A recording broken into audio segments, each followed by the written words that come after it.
Very good morning students, कैसे हैं आप सभी। I am your English teacher and today I will teach you English of class 5th. Now today we continue chapter 6 part 2nd explanation. So let's open your English book.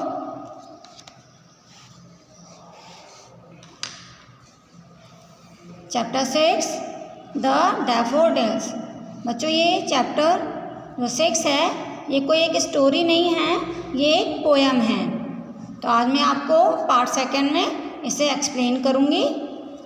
Daffodils का मतलब होता है बच्चों flowers. Okay, so let's start. I wandered lonely as a cloud. जिस तरह से बच्चों बादल इधर उधर भटकते रहते हैं, मूव करते रहते हैं, उसी तरह से मैं भी अकेला इधर उधर भटक रहा था। That floats on high over vales and hills. जैसे बादल पहाड़ों के ऊपर वैलीज में फ्लोट करते हैं, इसी तरह से मैं भटक रहा था। When all at once I saw a crowd. जब मैंने एक बार बहुत भीड़ देखी। A host of golden daffodils. तो मैंने क्या देखा भीड़ में कि डैफोडिल्स के जो फ्लावर हैं उनका बहुत बड़ा गुच्छा देखा। Beside the lake, midnight in the trees. और वो गुच्छा मैंने कहाँ पर देखा, मतलब जो बहुत सारे मैंने फ्लावर्स देखे वो उसने कहाँ देखे बच्चों, बिसाइड द लेक, यानी जो लेक झील होती है उसके बराबर में, और बीनीथ इन द ट्रीज, और पेड़ों के नीचे। Fluttering and dancing in the breeze. और वो सारे फ्लावर्स उस हवा में डांस कर रहे थे, झूम रहे थे, लहला रहे थे। Now in second stanza, continuous as the stars that shine and twinkle on the Milky Way. जिस तरह से स्टार्स लगातार मिल्की वे में चमकते रहते हैं, they stretch in never ending line along the margin of a bay. और उनकी कोई खत्म होने की कोई लाइन नहीं होती है, वो वहाँ पर खुश थे। 10,000 I saw at a glance. 10,000 times. 10,000 saw I at a glance, tossing their heads in sprightly delight. कम से कम 10,000 times तक मैंने उनकी एक बार में झलक देखी, और मैंने देखा कि उनके जो हेड्स हैं वो खुशी के मारे झूम रहे थे। The waves beside them danced too, but they outdid the sparkling waves in Glee.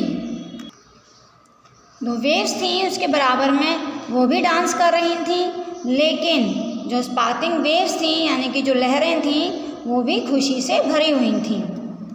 A poet could not but he gay. अब पोएट कह रहा है कि ये नहीं, पोएट नहीं था लेकिन उसे खुशी थी। इन सच अ जोकन कंपनी, कि ये जो उनका साथ था वो बहुत ही खुशी देने वाला था। I gazed and gazed but little thought, मतलब मैं कुछ सोच रहा था। What wealth the show to me had brought, कि मुझे क्या लाना है वो मुझे दिखा रहा था। For oft when on my couch I lie, जब मैं अपने काउच पर लेटा हुआ था। इन वैकेंट और इन पेंसिव मूड, जब जगह खाली थी और जब मैं किसी सोच में डूबा हुआ था, मतलब मेरा मूड ऐसा था, मतलब मैं किसी सोच में डूबा हुआ था, कुछ सोच रहा था। दे flash upon that inward I, they flash upon that inward I which is the bliss of solitude. मतलब फिर एक रोशनी निकली जिसने मेरे अकेलेपन को दूर किया। And then my heart with pleasure fills, और तब मेरे दिल ने, मतलब उसमें खुशी महसूस हुई, खुशी से मेरा दिल भर गया। And dance with the daffodils, और मैं भी डैफोडिल्स के साथ डांस करने लगा। तो बच्चों ये थी पोयम, जिसने ये पोयम हमारी विलियम वर्ड्सवर्थ ने लिखी है। So part 2 is completed. Thank you, have a nice day.